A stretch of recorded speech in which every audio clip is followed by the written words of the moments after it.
For many people, Halloween is a pretty magical time of the year. The weather begins to change, and things just start to have a different feel. Although Halloween is a bit of a dark holiday, most people who celebrate it do so to have fun. People get to dress up, go to parties or haunted houses, and children get to go trick-or-treating. But there are times when the fun is interrupted. Here are 5 horrific events that happened on Halloween. On Halloween night, 2011, a dispute started when 55-year-old Liddell Peoples realized he was missing his bag of candy. He suspected his acquaintance, 49-year-old Maria Adams, was the person responsible for the missing candy. You would think the story ends here, but for reasons that are difficult to comprehend, Liddell became enraged and a fight ensued. Liddell was struck in the head with a plate, causing a large gash above his eye, before he stabbed Maria several times with a knife. Maria was admitted to the hospital, and Liddell was charged for the assault. Unfortunately, roughly 1 week later, Maria passed away. This was over candy. This was 2 adults fighting over candy. Never mind, I just can't. This next entry is equally as disturbing and ridiculous as the last. Carl Jackson had turned 21 just before Halloween of 1998. From all accounts, he seemed like he was a quiet, respectable young man. He lived in the Bronx and usually avoided going out on Halloween due to knowing how dangerous it could be. Under the veil of anonymity, crimes, often violent, would rise this time of year. On this particular Halloween night, Jackson did go out. While he and his girlfriend were picking up her 9-year-old son from a kid's Halloween party, their car was egged by a group of teenagers. Jackson got out of the car to confront the teens. After he got back into the passenger seat of the car, one of the teenagers pulled a gun and shot him in the head, senselessly killing him. Unfortunately, occurrences like this in the Bronx are quite common on Halloween. Between 1984 and 2010, a total of 24 similar crimes were committed. A group of teens would throw eggs, someone would confront them, and the teens would respond violently with knives or a gun, injuring or killing the individual. Cue in Filthy Frank asking where these parents are at. Speaking of parents, sometimes people who shouldn't have kids end up with them anyway. Marilyn Damon was the mother of a 2-year-old boy named Steven and a 7-month-old girl named Pamela. So, she was essentially the mother of 2 babies. On Halloween 1955, she brought her 2 children to a bakery in East Meadow, New York. Rather than bringing her 2 children inside with her to, make sure they don't die, she instead left them outside, telling Steven to watch over his 7-month-old sister. I'd like to mention again, Steven was 2 years old. Marilyn put a 2-year-old in charge of himself and his 7-month-old sister. What could possibly go wrong? After 10 minutes in the store, Marilyn came outside to discover that Steven, Pamela, and Pamela's stroller were missing. Shortly after, Marilyn discovered Pamela several blocks away. Pamela was unharmed and her stroller was intact, but Steven was nowhere to be found. Thousands of people helped search for Steven, but his disappearance remains a complete mystery. Over the years, men have come forward believing they were Steven, but DNA tests have confirmed they were not. Okay, if you guys are still with me, let's cover something that seems to have a slightly more happy ending, because, damn, I don't know about you, but these stories are making me depressed. 42-year-old Julie Keith purchased a graveyard Halloween decoration set in 2011 from a Kmart in Portland, Oregon. The decoration sat in her garage for a year, until shortly before Halloween in 2012. As she was removing the items from the box, she discovered a handwritten piece of paper. The note was apparently from a Chinese worker. Parts of it are written in a bit of broken English, and some sentences are interrupted with Chinese writing. But it read, "Sir, if you occasionally buy this product, please kindly resend this letter to the World Human Rights Organization. Thousands of people here who are under the persecution of the Chinese Communist Party government will thank you and remember you forever. This product produced by Unit 8, Department 2, in a labor camp," and I'm not even going to try to pronounce all of the names of the locations. "People who work here have to work 15 hours a day without Saturday or Sunday break and any holidays.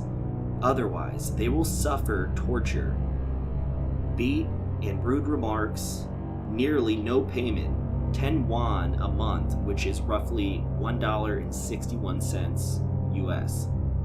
People who work here suffer punishment 1 to 3 years on average, but without court sentence, unlawful punishment. Many of them are practitioners who are totally innocent, only because they have different beliefs. They often suffer more punishment than others." And what he was referring to was a certain type of faith. So because of their religious beliefs, they are punished more harshly than others. Thank you guys for bearing with me as I try to do my best to read this Chinese man's letter. To continue on with the video, the fact that someone took such a great risk by slipping this letter inside the box showed how desperate the individual was to escape their circumstances. They were willing to sacrifice themselves to the possibility of severe punishment if caught, in order to rescue themselves and others. Julie shared this letter online to her friends. As it spread, some people believed it to be a hoax, while others wanted to help. Eventually, this information was spread to the right people, and the man who wrote the letter was eventually freed from the work camp. Investigations are still continuing into the situation. And we're back to terrible parenting. Although it's definitely wise for parents to check their children's Halloween candy for trick-or-treating to make sure it is safe to consume, there actually aren't any reports of children receiving poisoned candy or a razor blade in a candy bar, at least not from a complete stranger.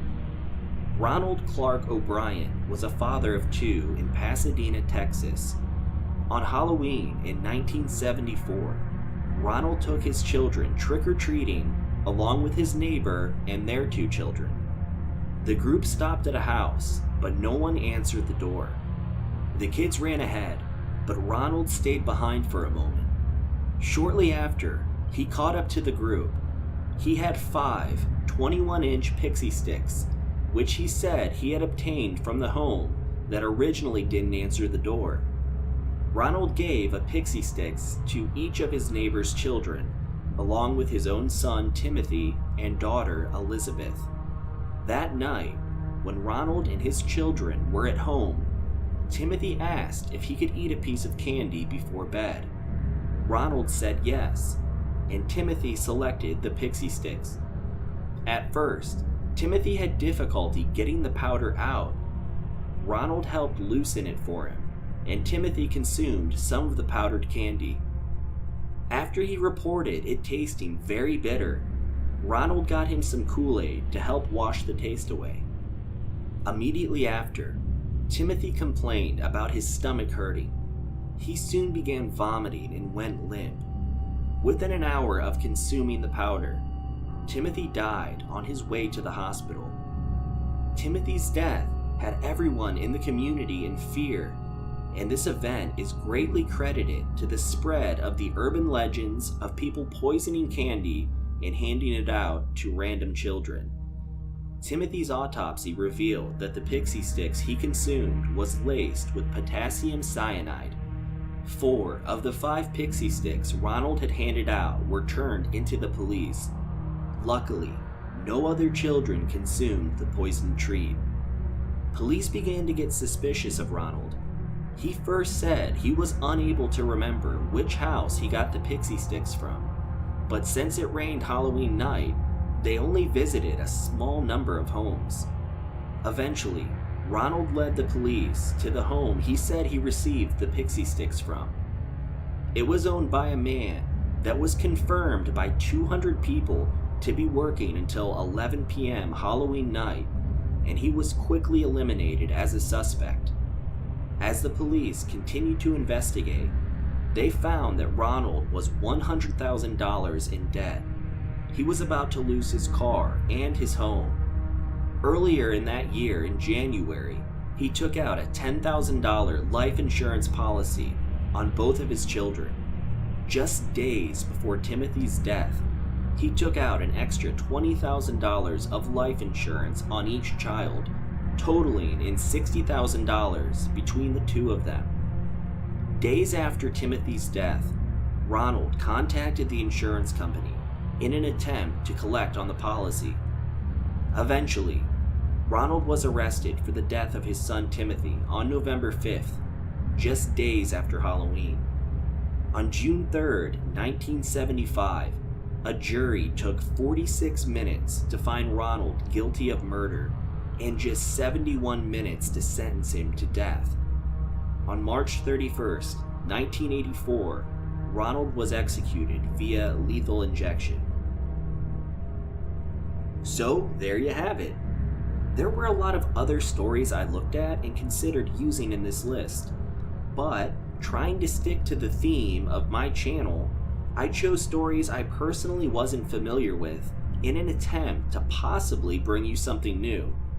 Let me know in the comments what other stories you think should have been included, and if you've been enjoying the uploads, please leave a like and subscribe. It goes a long way. I hope you all enjoy Halloween this year. But keep in mind, sometimes when you see a monster, it isn't just a costume.